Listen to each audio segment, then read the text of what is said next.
Welcome back to another episode of Beyond the Stable. Today I am joined by James Denny. If you haven't heard of James before, James actually started out as a diver, which is super interesting. You did the Commonwealth Games, and now you're actually a stunt rider and performer. You've performed at some really cool places like Hoy's, you do a lot for Warwick Castle and loads of other stuff, so I'm super excited to speak about all of that today. I know this is an equestrian podcast, but I actually want to start with the diving, if that's okay with you. So, Absolutely. can you take me right back to the start of the diving? Yeah, so, God, we're going back a few years here. So I started diving when I was, I think, coming up 10 years old. And yeah, I basically started life as a regular person. Still am a regular person, but and my mum actually took me to a diving camp. So the local club where I lived in Leeds, they did like diving camps. So basically it was cheap childminding, where the parents could drop the kids off in the morning, pick them up in the afternoon, and they would do a sport during the day, and I went along to the diving one. And sort of immediately when I did it, I sort of fell in love because I'm a massive adrenaline junkie. So I'm searching for like that fear factor, that adrenaline rush, and diving, it ticked all the boxes. So I was like, Mum, I need to go do this again. And from there, she booked me on to start to learn to dive. So I went and joined the club in Leeds and just went once a week to learn to dive. And yeah, so things just led on from there really. As I got better, I started to enter some novice competitions and eventually started to progress my way through the club. So the better you got, the higher the group you got into, sort of thing, and the more opportunity you had to train. So I went from training once a week to twice a week to 3 times a week, until eventually I started to train 6 days a week, twice a day. And I did that for I think around 7 years. Yeah, was fortunate. It took me to some very weird and wonderful places around the world. I got to travel a lot, go to these amazing competitions, and yeah, no, I was just very lucky. Can you speak me through the Commonwealth Games and what it was like competing there? So the Commonwealth Games, yeah, for me that was like, it's one of my highlights of my career. So I went to the Commonwealths in 2014 up in Glasgow. So for us it was actually classed as kind of a homes event. Like, we were still the home team even though it was in Scotland. It was very close to England.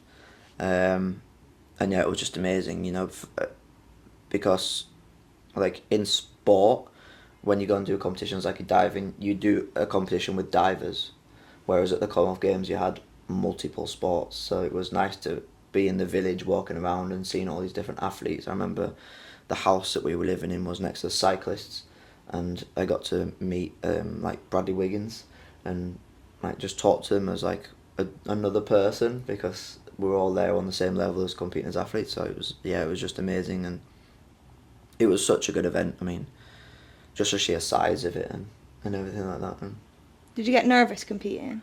I always get nervous when I'm competing. I think for me that's one thing that never went away. But I'm a strong believer that it's good to be nervous, because it's where you really start to bring out that high level performance. I think if you go into something where you're not nervous, you don't quite 100% concentrate on it. Yeah, I got massively nervous, just because I think you try to treat it like another competition, like any just other one, but it's massive, it's big, there's a lot of people watching you, so, and yeah, you just want to perform the best you can. Can you speak me through kind of the training side of things and kind of what a day-to-day would look like for you Yeah. coming up to a big event? So in diving, the training is very full on. We would train Monday through till Saturday, twice a day, and only 50% of that would actually be in the water. So we do 50% of our training outside the water in the gym, like gymnastics training, a lot of strength and conditioning, weights training, stretching, and just general keeping fit. And then yeah, we would go in the water for another 50% of our time to train the dives, whether you know, we wouldn't always be training at dives that we'd be doing in competition because they're very hard. It's very hard to sustain, like doing them over, especially if you're diving from a 10 meter, for example. It's a lot of impact on your body. So we do a lot of variety training. And then when we're sort of building up to a big competition, we'd start to do more competition-based training. So instead of doing high volume, we would do like competition rehearsals. So we would do our list of dives, like one after another, in training, just to try to, you know, really work on those fine details before we got to the competitions. And then you mentioned to me that you went for some trials and stuff for the Olympics off camera. Yeah. Can you chat me through that again? I know we've just spoken about it. Yeah, yeah, absolutely. So, I mean, from a diving perspective, every diver who wants to become, like, who wants to compete in diving always aspires to go to the Olympic Games, because from our sport, it's the pinnacle, it's the top level, it's where everybody wants, you know, it sounds corny, but everybody wants to get that Olympic tattoo, that Olympic rings tattoo, and I was one of them. I wanted to get that Olympic rings tattoo, and my best opportunity was in 2016 to qualify for the games, and in the build up for that, they have a competition where you qualify sort of a quota spots for the sport, and I went to it, and I just had a shocker of a competition. Like, really just didn't dive well at all. The training actually went all right, and then in the competition everything just fell apart. And sometimes that's just the way it is in sport, you know. You just, and I guess you could equate that down to nerves, because I knew how important it was for the country to have a spot for the Olympics, and I didn't, and I just got the better of me in the day and had a bit of a shocker, and that sort of then started that downward spiral for me in my sport. You know, had that bad competition sort of led on to me eventually lose my funding, which then meant that I couldn't train full time anymore, because I had to work outside of competing to pay my bills, like pay my rent, pay for my car, pay all your general day-to-day bills. I no longer had the funding to pay for that, so I had to earn money out away from diving to do that. And when you're not able to train full time, no matter how hard you try, you're never going to be able to reach the level of where you can when you train full time. So it's just a spiral, and I try to hold on, because I think when you're involved in sport, you literally like put your whole being into that sport. You know, I lived, breathed everything to do with diving from when I was 10 years old, and it's all I knew. So I just could not bring myself to let it go. And I literally, like, yeah, I think I tried to carry on diving maybe a year too long, but that's just the way it is, you know. When you're, I don't know, so involved in it, you just really struggle to say goodbye, and eventually I did, and it all kind of worked out all right. Yeah, you had a really successful diving career. Do you have any, like, obviously the Commonwealth Games will have been a highlight. Do you have any other big highlights from your career? Yeah, I've got a few. So I was a British champion twice, once individually and once in synchro, and I came fourth at the European Championships one year, and then I came ninth at the World Championships another year, and then obviously I've got my Commonwealth medal. Yeah, I was very fortunate to go away and compete at some very high level, and travel the world as well. Do you have a favourite thing about diving that you miss? About diving that I miss the people, because when you're training 6 days a week, twice a day, you see your friends at diving more than you see your family. And when you're going away in competitions and things, you literally live with these people. And if you're like me and you decide to step away from the sport completely and move into a completely different industry, it's such a tight-knit bubble that it's really hard to keep track of each other, and just over the years you just gradually lose, not contact, but you know, you don't talk to them as much, and things like this. So yeah, I miss the people, because the friendships that you make from such a young age are really, really strong. And I mean, I still watch every single diving competition on TV and cheer on all my friends because it's just what you do.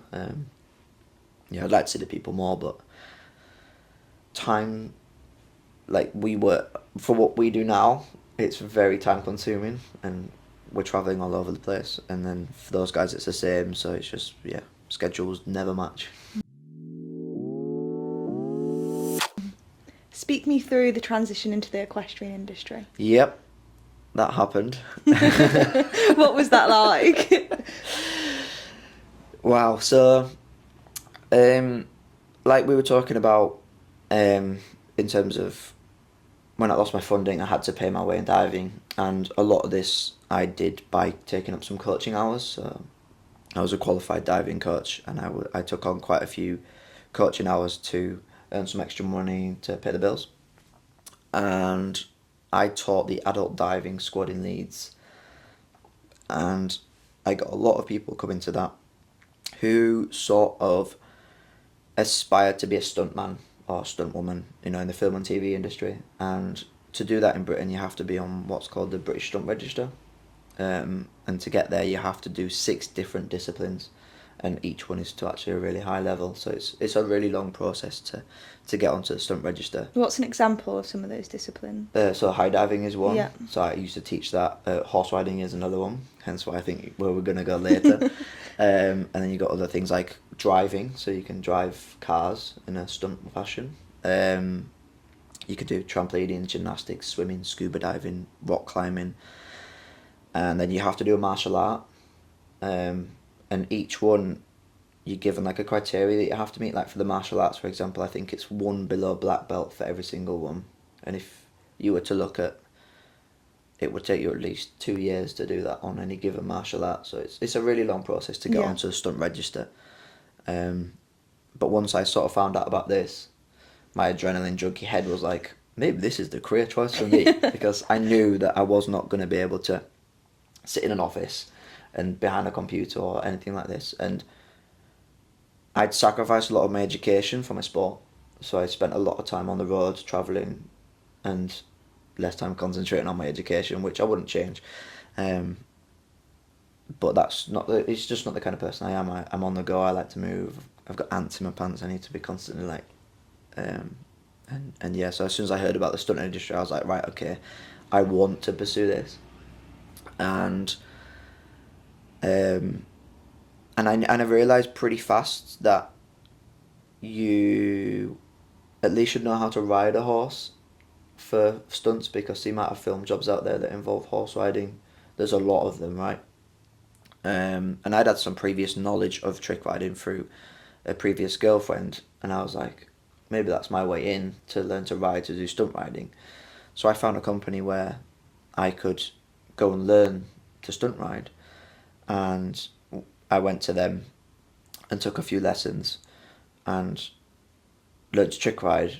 Bearing in mind I'd never learned to ride before, so up until like 23 I'd never had really anything to do with horses whatsoever, like nothing, which I think coming onto your podcast and listening to some of the other previous people on here is very different. Yeah. And yeah, so I started to learn to trick ride a little bit, and I think after like no more than 5 lessons, maybe 3 to 5 lessons, where I was learning, they asked me if I could come and cover somebody who was injured in a show. So I was like, yeah, why not? And I used that as a way to sort of pay for my lessons, because paying for lessons is expensive, and in Britain trick riding is so niche that there's not many places that offer to teach it. So I was travelling 3 hours from my home to this place to go and learn to trick ride, which it cost money in fuel, it cost money in lessons. So if I could work in their show, I was cutting down the cost on my part, which is what I wanted to do. And so I sort of started to learn with them guys, did a couple of their shows, and I just sort of started to gain the love for it, because trick riding's like a bug. Once you get it, you just can't shake it. And for me, being an adrenaline junkie, almost gymnast, for trick riding, it's very appealing to me, because you're not really riding the horse. You are riding the horse, but at the same time, you're you're aiming to more perform gymnastic elements, skills on top of it. So, yeah, one thing led to another, and ta-da! Do you think a lot of your diving skills transferred across? 100%, yeah, 100%. As trick riding, you have to be really aware of your body, because a lot of the stuff that we're doing, I'm putting you in a very unnatural position, like getting you to hang off a horse upside down or move around on top of the horse. And for a lot of people, it's really hard to like figure out in comparison to the horse where your body is. Whereas for me, that was actually quite easy, because I was used to being upside down. I was used to spinning around and knowing where I am. And just that general sort of like acrobatics fitness was really transferable to trick riding.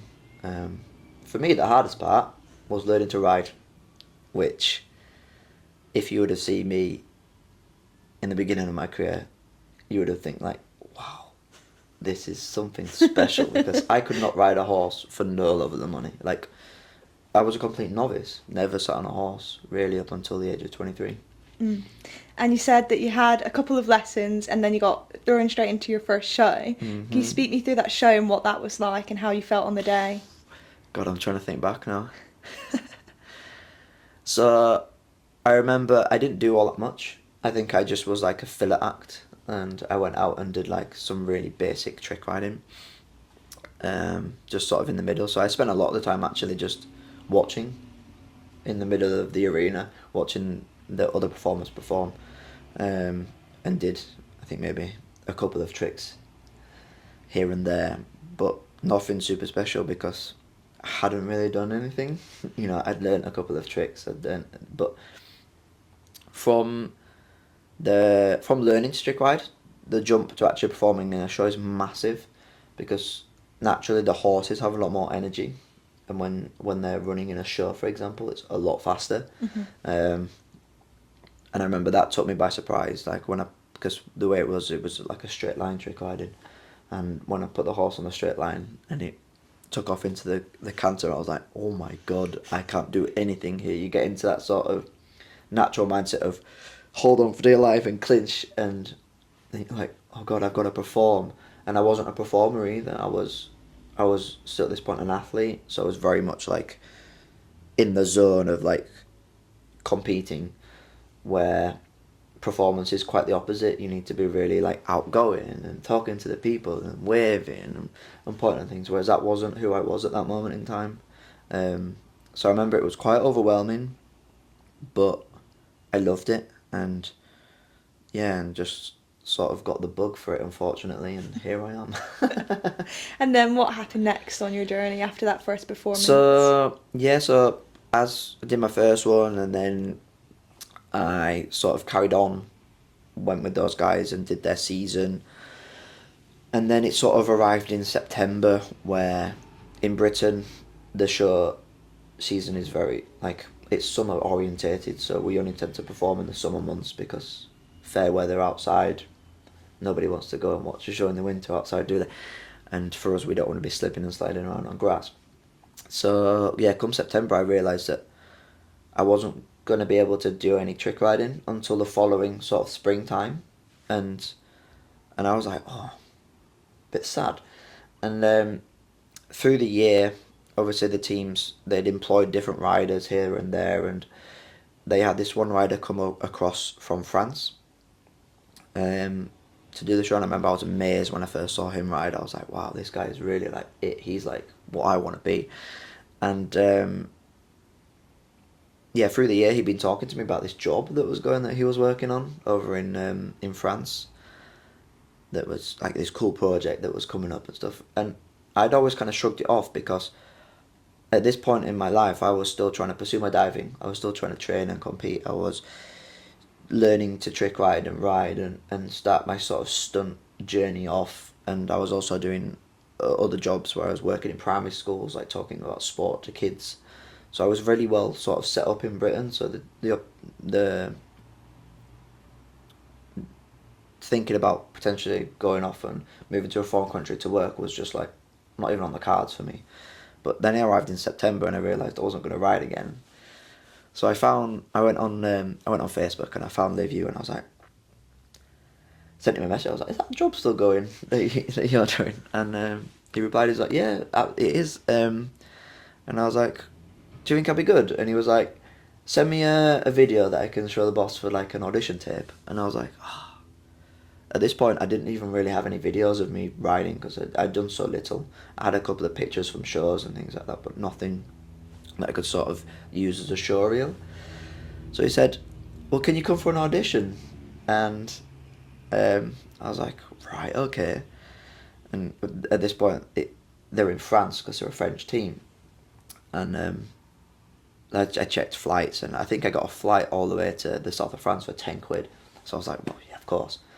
So I went out there. That was where I first met Emma. And I did an audition. I think I was there for 3 days. And I did the most shocking audition you've ever seen. And I got video evidence of it on my phone, which is still hidden to this day. Which pops up every now and again when everybody wants to laugh. Because I was shocking at that point. You know, I could do some tricks, I could do some basic tricks, and I could do them quite pretty because of my diving background. But you could see I wasn't a rider. Like, not one single bit of me was a rider. You know, I was bouncing around on the horse like a complete novice. Fortunately, our trick saddles are very much designed to hold on and stay holding on, so I was able to hold on to them. But yeah, my audition was something special. And obviously the boss turned around to me and sort of said like, yes, but no, you know, we're not sure. Luckily for me at this point, which I didn't really realise, they were really quite desperate for people to come and join the team to fill up all the spots that they needed to fill for the job. And he sort of turned around to me and said, can you come back next week and do like a trial week? And I was like, I checked my diary and I wiggled some coaching around, I got some cover. I was like, yeah, I can come back. And so yeah, I went back the following week, and I think we spent 2 or 3 days down in France, you know, just training the horses, practicing some trick riding, and then we loaded up the horses into the big truck. We had 12 horses in total for this job, and we drove all the way to Munich, like through the night and stuff like that, which again for me was a completely different experience, you know, travelling horses across Europe. And I remember we arrived in Munich where the show was that we were going to be working in, and just seeing the sheer size of it, it was massive. It was still a massive building site because essentially what it was a theme park for horses where the guests could come, and it was set up with like big paths around with paddocks and arenas and areas where the people could come and watch us train the horses, come and could see the horses in the boxes. That's quite cool. Yeah, it was really cool. And we had a big show arena. It was a theatre, right? It had a nice arena with like theatre seating up. Truly amazing, like fantastic. And the whole the whole arena had a massive LED wall at the back of it, so you could like have like crazy light, and it was just insane to see it. And I was still on my trial week, and on the Friday I was supposed to be taking a flight back home to Britain. And through that whole week, I was, even though I'd seen this amazing place, I was still sure that I wasn't going to take the job, just because moving countries and completely stepping away from my previous life to do that was really daunting. And I was like, I still want to be a diver. I still want to do this sort of stuff. And so it came to the Friday, and before I just went off to go to the airport, I just saw the boss quick, and he sort of said like, well, do you want the job then? And I was 90% sure I was going to say no. Like, I was sure I was going to say no. And for some reason in that moment, I just said yes. Like, I have no idea what made me do that. I mean, it's the best choice I ever made, but I don't know why I said yes in that moment. And then he sort of said, okay, well, when can you start? And I'm expecting a couple of weeks, you know, so I can go home, tell my other jobs that I was leaving and get out things organised and pack up and move over. And he was like, no, I need you back in 5 days. So Crazy. I went home on the Friday, and then Wednesday morning I was on a flight back to Munich with 3 suitcases, and then stayed there for 3 years. And what was it like leaving your life behind? I know it was a lot harder for like my mum and dad, than it was for me, because it was an exciting new adventure for me, and obviously for them, their son was moving to a foreign country to take up a job. For me, it was really exciting because it was a new adventure. It was something completely different, and I'd seen the sheer size of the job that we were doing, and I wanted to be part of it. Unfortunately, I was able to be part of it from the very beginning, which felt even better. Yeah, it was a scary time, but I'm glad I did it now, because at that time I didn't know what I was jumping into, and now when I'm looking back, it made me become the person I am today. What did your friends and family think of you changing career? Good question. That's something you probably have to ask them. I think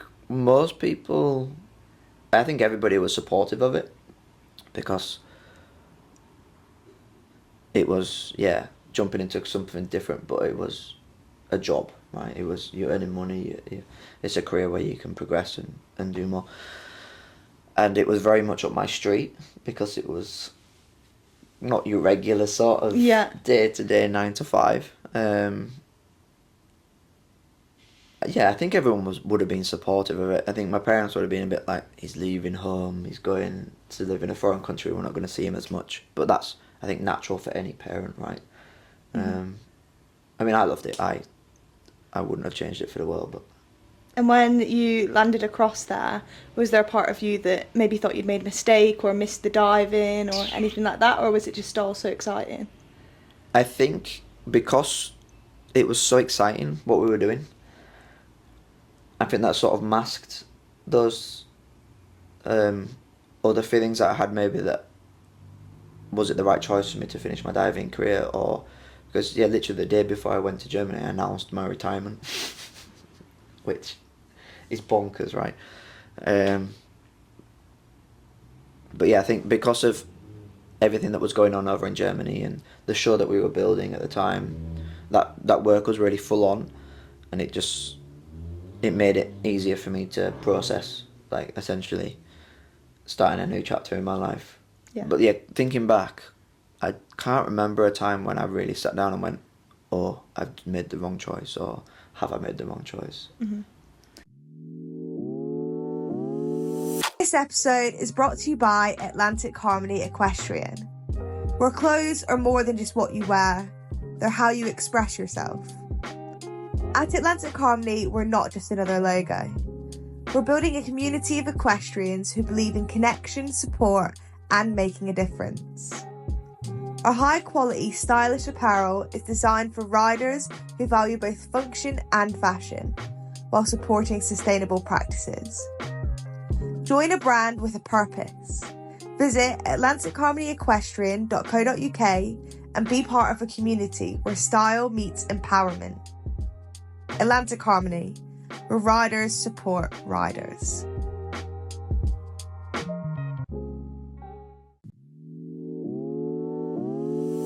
Speak me through that new chapter, what it was like in Germany. Oh, it was amazing. I mean, in terms of trick riding, it was a perfect job. It was the best job in the world, because essentially I was employed as a trick rider full time, so I was trick riding every day. And for me, like, looking at it from a sporting perspective, when you dedicate that much time to something, you're going to get better, a lot better. And I was really fortunate that where we were working and the people that I was working with, I classed as like the best in the industry. Like, honestly, all the people working in that company were amazing.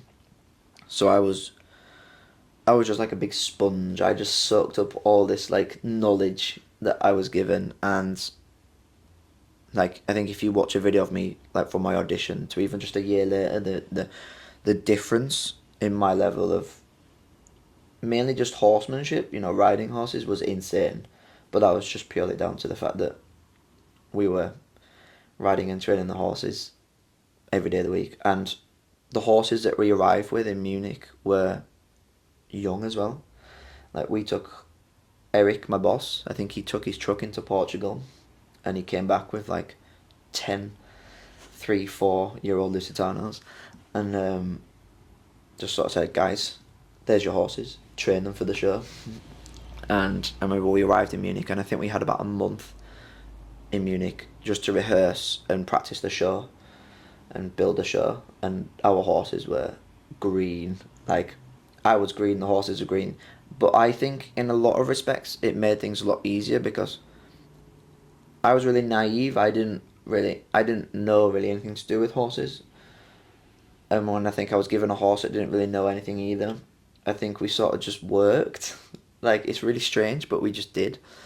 And as riders, we sort of took upon ourselves to have our own horses while we were working there. So we just tend to work with like 1 or 2 horses. Yeah, it was just amazing. I probably haven't described it very well there, but being able to just live that trick riding life and train full time as a trick rider and build the amazing show that we did was fantastic. What's the process like of building a show?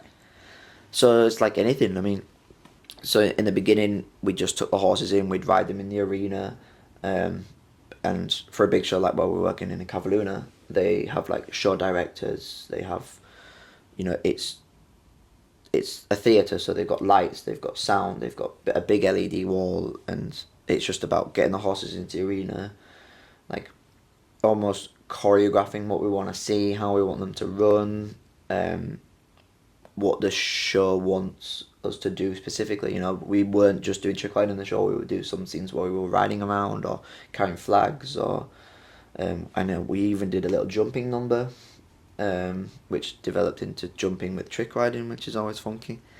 And then we would slowly but surely over that month build the show, like number by number, until we had like a full show to present at the end, and we did our big premiere. And yeah, I mean, working like Cavalluna, they're like the biggest equestrian theatre company in Europe. Like, if you go and watch their show, it's huge. They do all over. They travel all over Germany and into Austria and Switzerland, and they fill out these massive arenas. It's a shame it doesn't come over here, but truly amazing. You spoke a little bit at the start about how you struggled going from like a competitive mindset to a performance mindset. Yeah. At this time, had you developed a performance mindset? Nope. No. When did the mindset switch? It was TBC at this moment. I think when we built that show in Germany, the Aquila show, we then performed that show for, I think, 1.5 years before it shut. So we were doing that show most weeks, Friday, Saturday, Sunday, twice a day.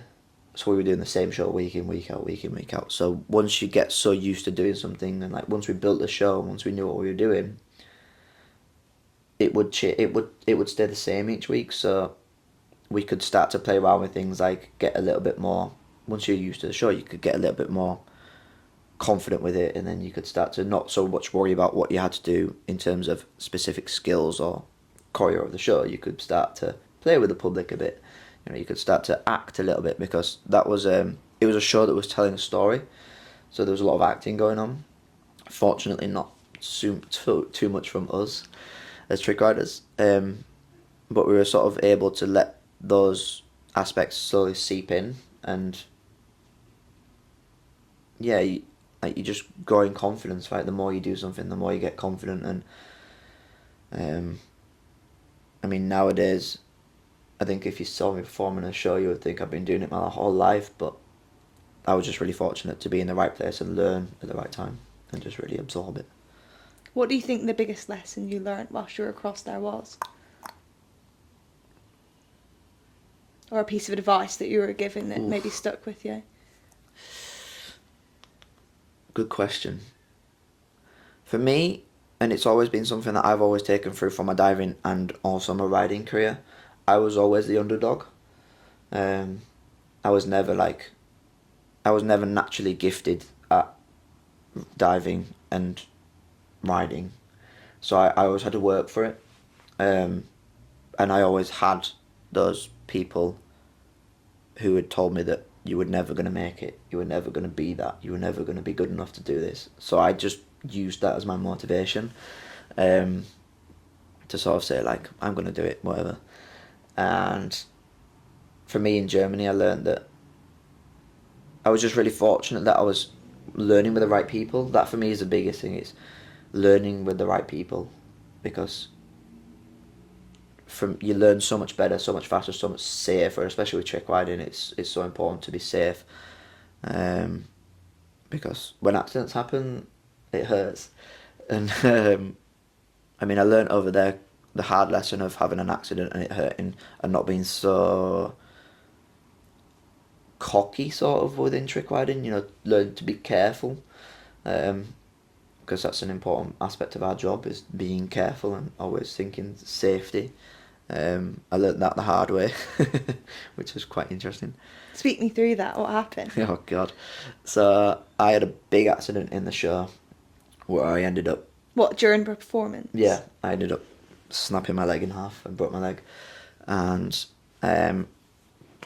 I came out for my trick riding number, and the way we did the trick riding in that show was we would run a circle, and the LED wall, I keep on hitting this, sorry, had sort of gaps in it to let the horses ride into stage, and then behind was obviously the backstage area.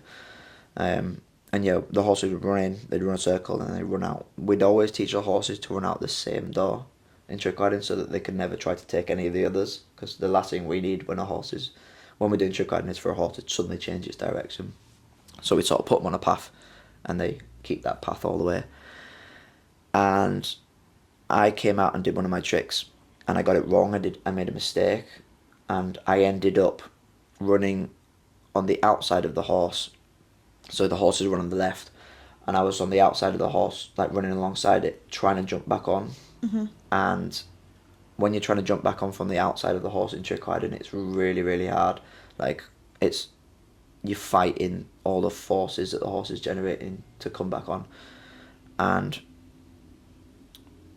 obviously the way we do it is the horses, we canter them backstage, they come on stage and canter, we run around, and then they canter out. And I was stuck alongside the horse as the horse cantered out. And that door that we go in and out of was only just wide enough for a horse to pass through it. So when I was stuck on the side of the horse, I tried to jump back on. I couldn't quite make it. I slid back to the ground, and then the horse went into the backstage, and I hit the wall, like feet first. The wall that went up with all the lighting and stuff on for the arena.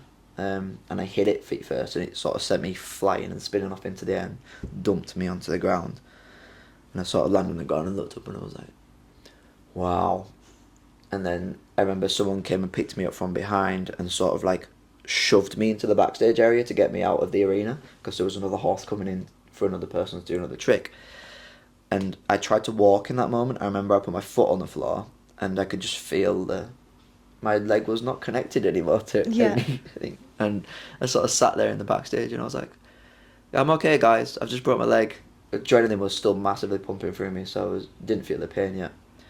And then someone came and picked me up, threw me over their shoulder, ran me the whole way through the backstage, because it was dangerous to be on the ground in backstage with, like, we had 34 horses in that show, and they were all in such a small area.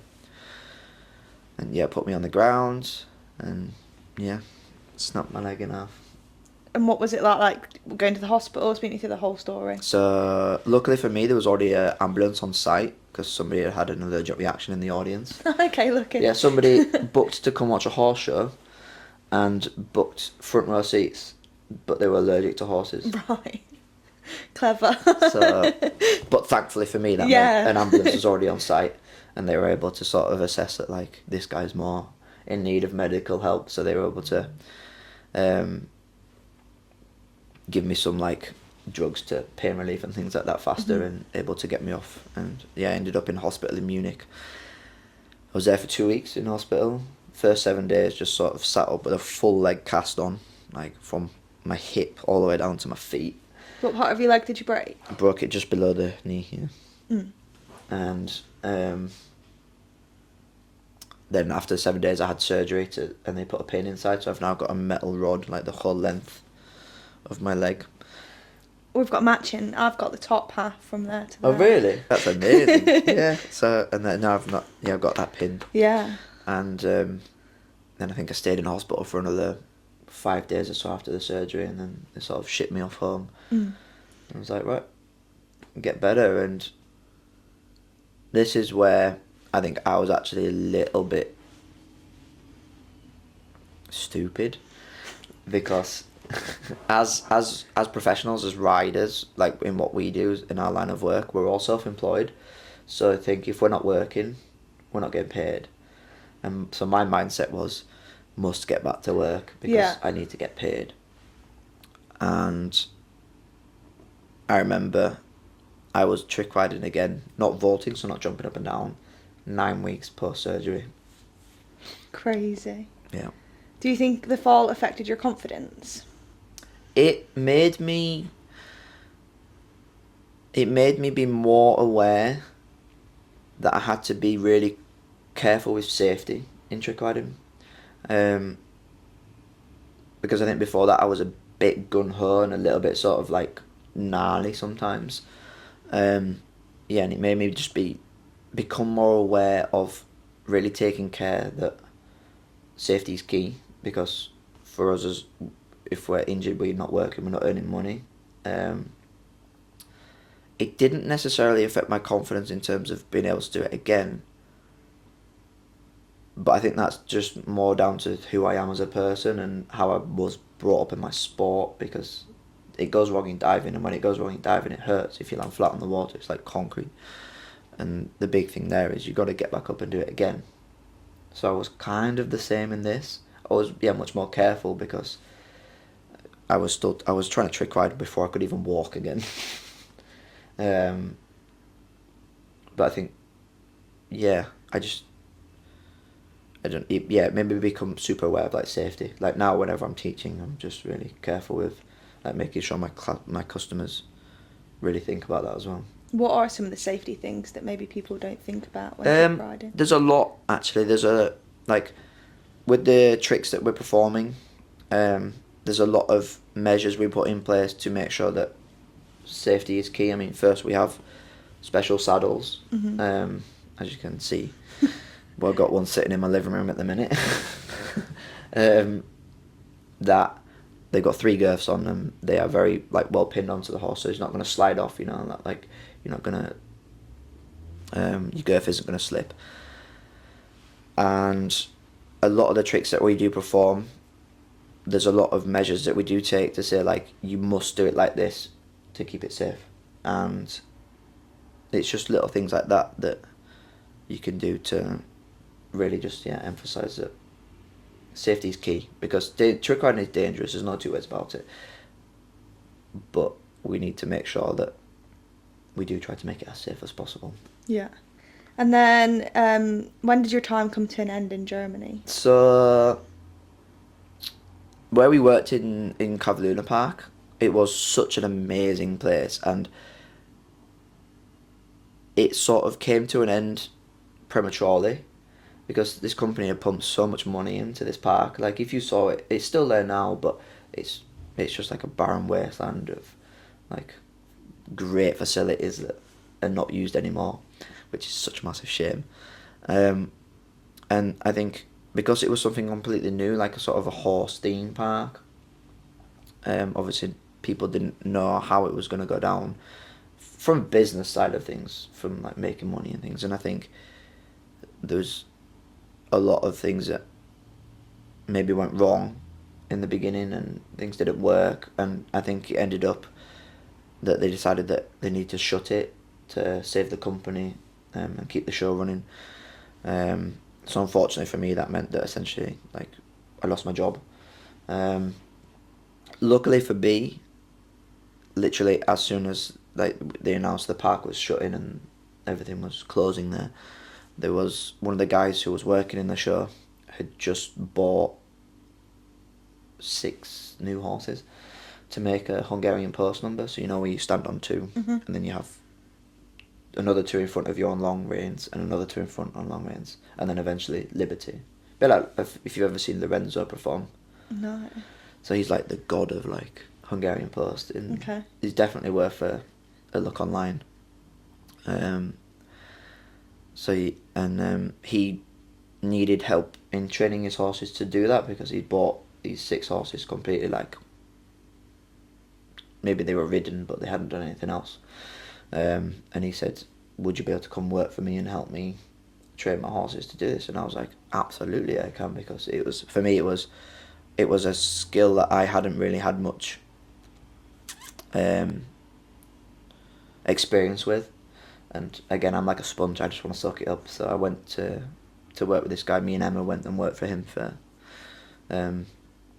a year together, and helped him build his team up, and so he could perform in the shows himself, with his own horses. And so that meant we stayed in Germany for an extra year, and then I stayed in Germany again another year after that to help him out before moving back to Britain. And what was the move like back to Britain? It was quite daunting because I hadn't really had anything to do with the equestrian sort of performance world in Britain before, other than working a couple of shows here and there for this one company. So for me, it was like starting afresh again. I was really excited because I was excited to come home and finally be based back in my home country, and being able to see my family more often and see my friends and things like this. Unfortunately for me, I already had a lot of friends here. Like Emma was already working here, and a couple of the other guys that I know within the industry are already working here, who had already said to where they were working, like, James is coming to Britain, you need to sort of grab him and bring him in. So I'd already sort of got my foot in the door, what you could say. And I remember when I first came home, I think I didn't have any work for the first 3 months. So I was kind of just sat doing nothing, watching TV for 3 months, and then the work slowly started to come in, because for us, we're all self-employed, so it just comes in dribs and drabs. And it's about getting yourself in as many different sort of parts of the industry as possible, And what year was it when you came back to the UK? So I came in the end, the October of 21. And after those 3 months of kind of waiting on work, what was the first job that came in? So I did a job, I first came back, then I did one job for Mark Atkinson, Ben's dad. He asked me to come and do a filming job for him. Okay. So I went and did a carriage driving job on set for him, which was quite cool, because I'd never driven horses on a film set before. So I got to do that. And after that, I auditioned for the job to work with the Devil's Horsemen on Napoleon, I don't know if you've seen the Napoleon film, and I went on audition for those guys because they needed a lot of riders for that job, and I was lucky to get it. So that meant that for I think from February 22 up until about April, May time, was pretty much full time on that job, doing all the horse stuff for that. And then at the same time as that, I'd started to make other connections. Like, I was speaking with the Knights of Middle England, and Carl was really keen on getting me down to talk to me and see what I'm about, and get me involved in what he was doing, because Emma was there and she'd sang my praises, thankfully. And so I went down and met with Carl and started to sort of talk about how I can be involved in his future plans in his show and things like this. Do you have a favourite part, whether it be the films, the trick riding, maybe it's the teaching? Do you have a favourite part? Good question. I think always at heart, for me, the performance side of things is always going to be the best, because it's where I feel most at home now. But in recent years, I've really gained a passion for teaching. I really enjoy the teaching side of it, and passing down the knowledge that I've been fortunate to learn to almost the future generations, because as an industry it's quite closed off, and in the past a lot of people were reluctant to give away the skills or give away the trade secrets or things like this. And for me, I look at it from a different angle, because I wasn't born into it. I more look at it from the sporting side of it. We want to get as many people involved as possible to help raise the level of the industry. And I compare it to the trick riding anyway, how it is out in Europe, like in France or at the big shows there, and the level's insane. And for me, it's like I want to bring that and start to make it a thing over here as well. So that's where my passion for teaching is sort of grown from. How long have you been doing the teaching for? I've been teaching now for 3 years. I do all my teaching down at Knightsbridge in England for the moment, and they've got a really good setup down there for teaching all the sort of weird and wonderful disciplines, like the trick riding, the jousting, the horse archery and everything like that, the disciplines that you don't necessarily see. And yeah, I've been teaching down there now for 3 years. If there is anyone out there watching who wants to get into the trick riding or maybe one of those other disciplines, what would your tips/advice be? Come and try it. Like, come and try it, because you never know where it might lead. And like, my range of customers that I have with my teaching is amazing, right? I've got from little 7-year-old kids who are little tiny little people who are learning trick riding, are getting actually really good at it. I've got a group of kids now that are insane. I could put them in the show tomorrow and they will be able to fly. But I've also got a lot of customers who, some people don't necessarily want to learn to trick ride. They want to learn to be a bit more confident on a horse, because trick riding will develop that. We teach you to move around on top of a horse, and a lot of people lose confidence in their horses if, say, the horse moves or spooks or something like that, and you get unseated and you feel like you're going to fall off, whereas trick riding can actually teach you to right that balance, so you avoid that fall, so you don't need to fall off a horse. I also teach a couple of people, like this one man who is now getting on a bit, and he's had 2 hip replacements and wants to vault on a horse, and we achieved that last year, just jumping up and down on a horse. And it's quite amazing, like, teaching different people and having to change the way you teach them. You can't always teach somebody with the intention, right, you're going to be a professional trick rider and trick rider in our show. You've got to adapt and teach people different, which is what I really, really enjoy. But I always have. It was the same for my diving. I really enjoyed like teaching the kids and things. And if there's someone out there who's thinking about coming along for a session with you, typically, obviously you said it does vary depending on what you want to achieve, but what would they expect showing up there?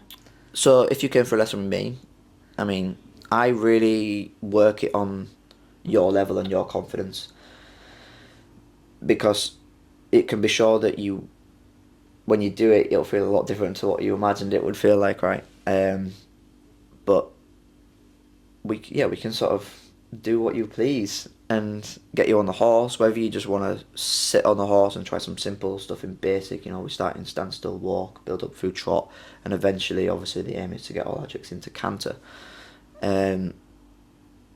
But yeah, I mean, if you come to me and say, I want to learn all of this, I can go like, right, sweet, let's go.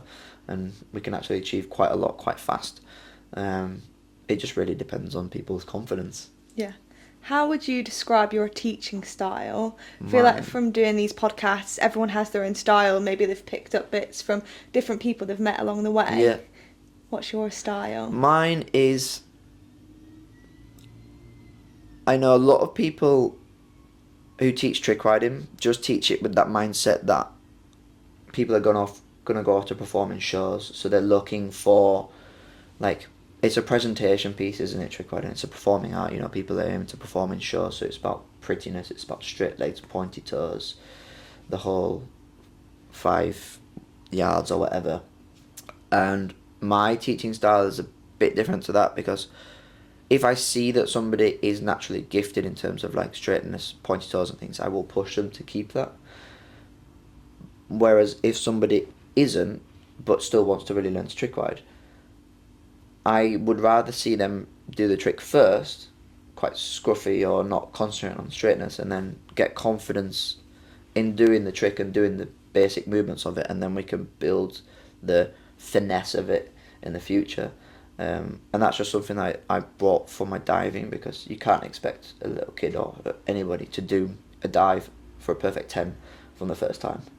Be very impressive if you can. And it's the same for the trick riding. If we're expecting somebody to perform a trick to perfection from the first time, I think we're setting ourselves up a little bit for failure. So rather break it down into really bite-sized chunks, get the people doing the basic fundamental movements of the trick. Then we can start to iron out the creases of it. And you've done demos and stuff as well. What do you find more daunting, performing or a demo? Or I guess what's the differences that go through your head? Yeah, so a demo, obviously a lot of demonstration stuff, we would be talking at the same time, and fortunately for me, I quite enjoy talking. Like, I don't mind talking to big groups of people because I have done it quite a bit. I would actually, for me, I put them quite even. I don't mind doing both, because I love the performing side, because you can really just send it and just go with it and enjoy yourself. And then with the demos, not actually talking how we do these things and how we build up certain things or teach horses to do this, and I really enjoy that as well. So for me, I don't mind either. I know a lot of people prefer the performing side and hate the demo side because they don't like talking to people. Do you have a favourite performance you've done since you came back to the UK? Yeah, so that would probably be Hoy's. What was it like performing at Hoy's? I mean, yeah, it was just spectacular, because it was such a... I mean, the whole aim behind that show that we performed was to create a party atmosphere, we put songs on that people can sing and dance to, and we wanted the audience up and out of their seats and singing and dancing along with us as we flew around doing all our tricks and stunts and things. And because it was especially the weekend, Jesus, it was so busy. When that arena's packed out and you got the music going and the public are singing and dancing and things, it's just awesome. Do you have a pre-performance routine that you do? Or a ritual? Good luck thing? Not really. I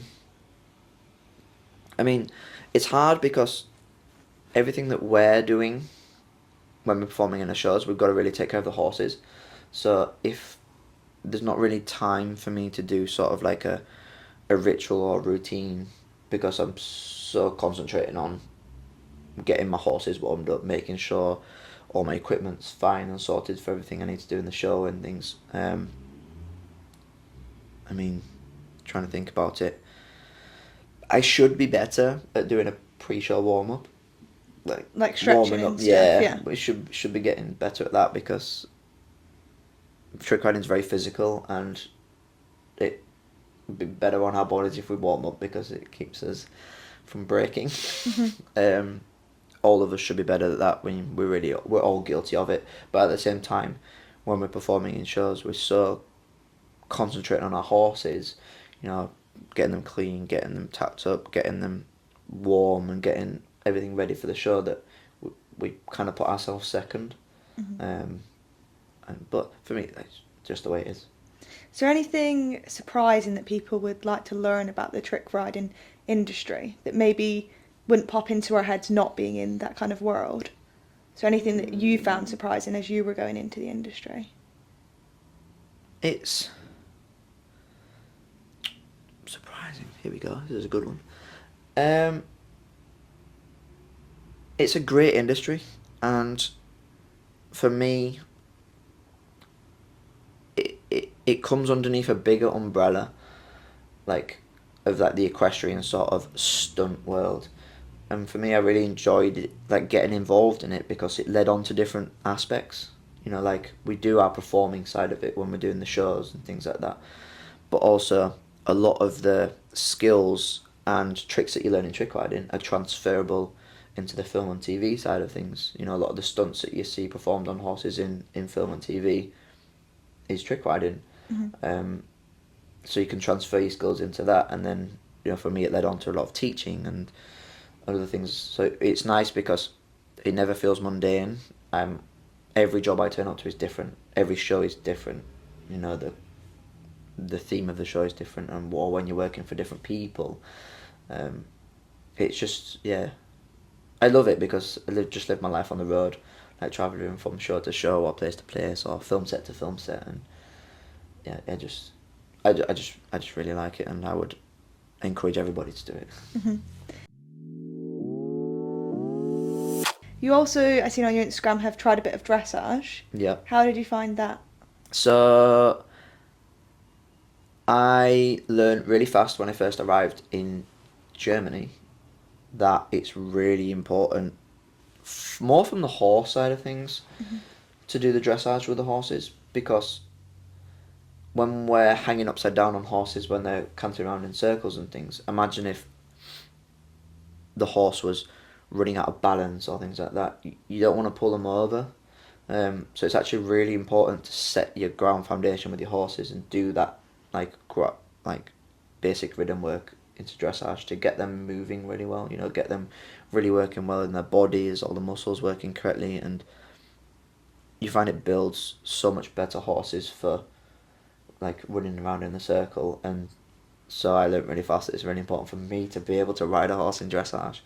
And once I got to the point in trick riding where I'd sort of learn most of the tricks that can be performed, obviously you reach that sort of point where you've been, I went like that for a long time, and then I sort of peaked off and sort of weren't getting much better in trick riding.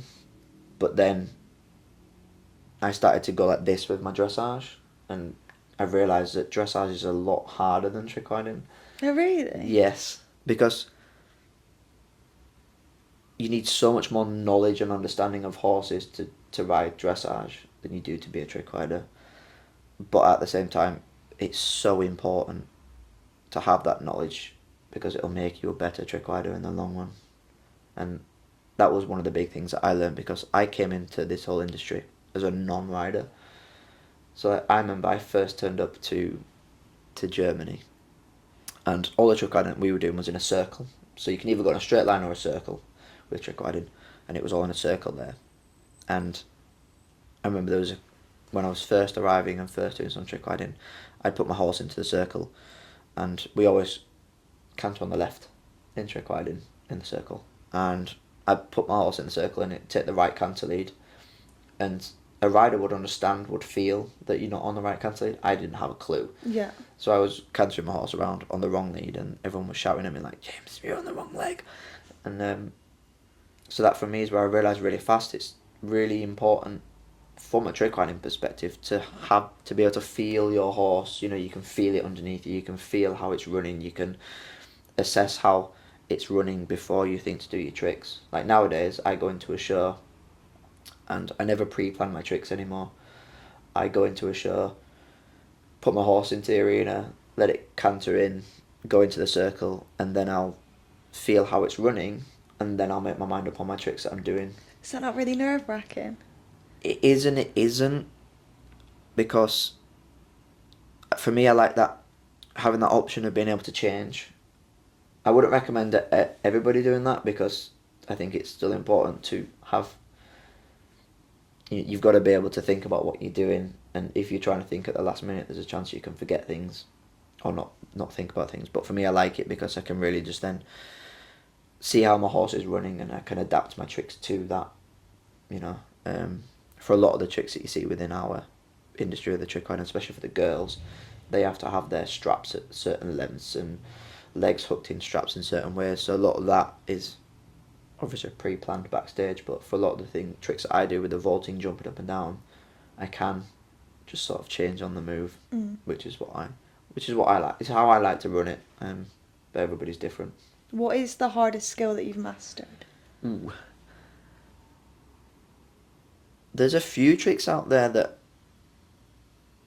you would sort of say is like the tricks where it's like, oh, everybody wants to do them, and the big one is probably like the under the belly, where you climb around the horse as it's cantering, you go underneath. And that's the one that always gets the sort of biggest payoff, because from a like a crowd perspective, when they see someone climb under the belly of a horse when it's galloping, they go like, that's not normal. And so you always get the biggest pair for that. And I've been fortunate to do that trick quite a lot, and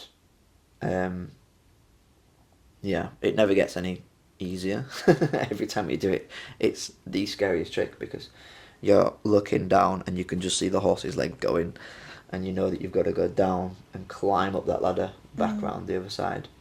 There's some really big vaulting tricks out there that a lot of the guys like to aspire to perform as well.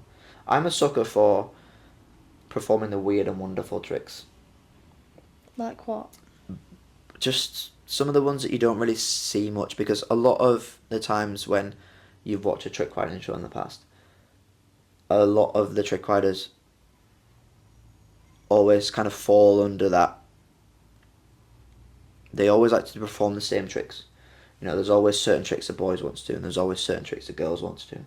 Whereas me, I more look at it like, I'm going to do the weird stuff because then nobody else is going to do it.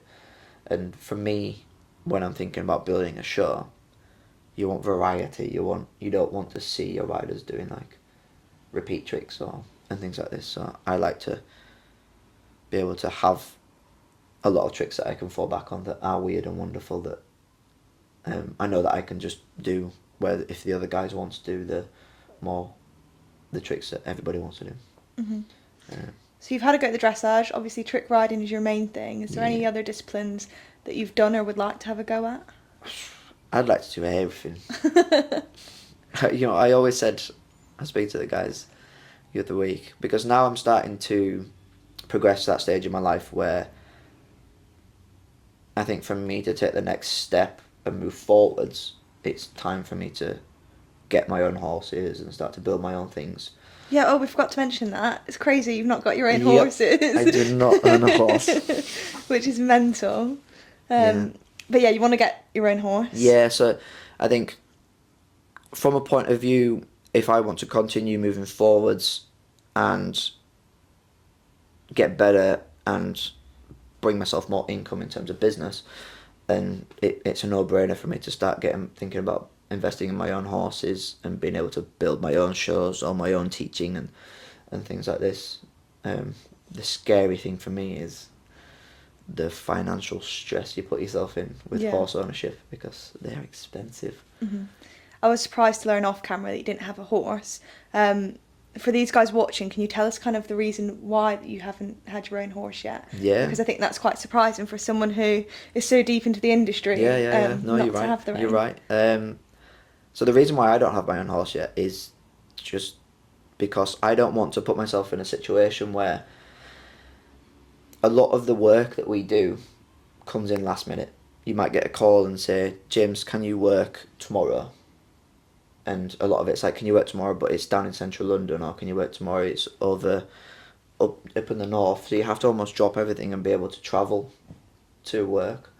And now imagine if I had my own horse, I'd be restricted to having to find somebody to take care of my horse, unless I had to pay to have it on full livery, which is really expensive. So for me, I always said to myself, I don't want to put myself in a situation where I have my own horses until I know that I've got a business built up that essentially pays for my horses, so I'm not having to worry about, you know, I've already got a yard where I've got horses in, whether it's for training or for sale, or I'm training my own horses for shows or lessons.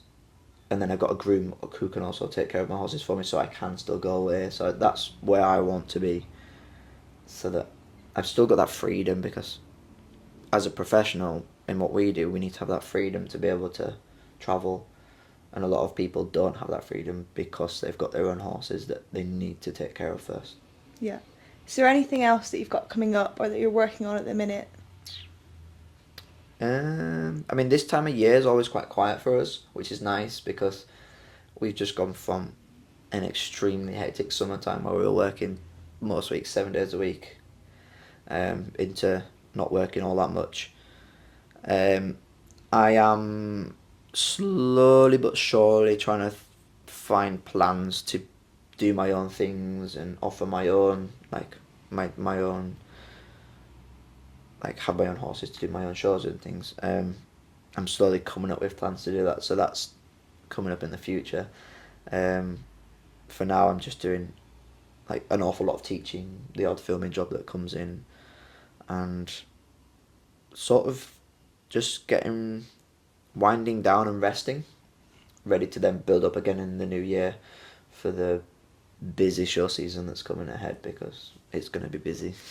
Do you already have shows and stuff booked for next year? So I have already shows booked in with other companies. Mm-hmm. Like I've got, obviously, all of the work that I've been doing with the Knights of Middle England, whether that's down at Warwick Castle or all the other outdoor shows we do with them guys. Also, Ben's doing a season here next year, and he's got a lot of big shows planned for next year. So I'll be going off and doing all of his trick riding shows for him. And probably a couple more here and there. Eventually I'd like to, like I said, do my own shows and offer my own shows, a bit like what you see the other guys doing, but it's just a work in progress, and I don't want to jump into something that's going to kill me off. Mm-hmm. So for anyone who wants to come and watch you perform, they should keep an eye on your Instagram. Yes. I'll leave it all linked down below, so they can come and watch you. Yeah, I'm pretty dreadful at taking care of my Instagram, not going to lie. So no, we've got Warwick Castle, you're there quite frequently. Yeah. You're going to be doing some stuff with Ben Atkinson. Yeah. Any other bits that people can get in their calendars or have a look at? If you keep an eye out on my socials for like with Ben, for example, we travel all over the country doing majority of the county fairs. So that's probably an easier way to see us. Mm-hmm. Obviously, we're down at Warwick Castle for our summer stint in summer, and maybe a couple of other shows here and there with the Knights of Middle England. And anybody else who wants to employ me, thank you very much. So this podcast is called Beyond the Stable. Mm-hmm. So I want to know what you do out with horses. Obviously we spoke a lot about the diving at the start, but kind of in this season where like it's winding down, you're having your chill time, is there anything else that you like to do? Yeah, so I am a huge car enthusiast. Like you parked in front of my car outside, which is the most opposite car to an equestrian car you can imagine. So I like to tinker with it. It's going off into the garage next week to have some bodywork done, get repainted, which is like my money pit, where I spend all my money. You know, people like me spend money on horses. I spend money on cars. I think I'm sort of not a normal equestrian, because outside of the equestrian sort of world, you wouldn't think I was an equestrian. Yeah. I don't dress like an equestrian. I have stupid cars. I like to play my PlayStation, and I'm just there's not much to me outside of what I do for work, because we don't have all that much time. Yeah. No, amazing. It's been amazing speaking to you. My final question is, if I could get another guest on the podcast, who do you think I should get? Who would be interesting? That's a good question.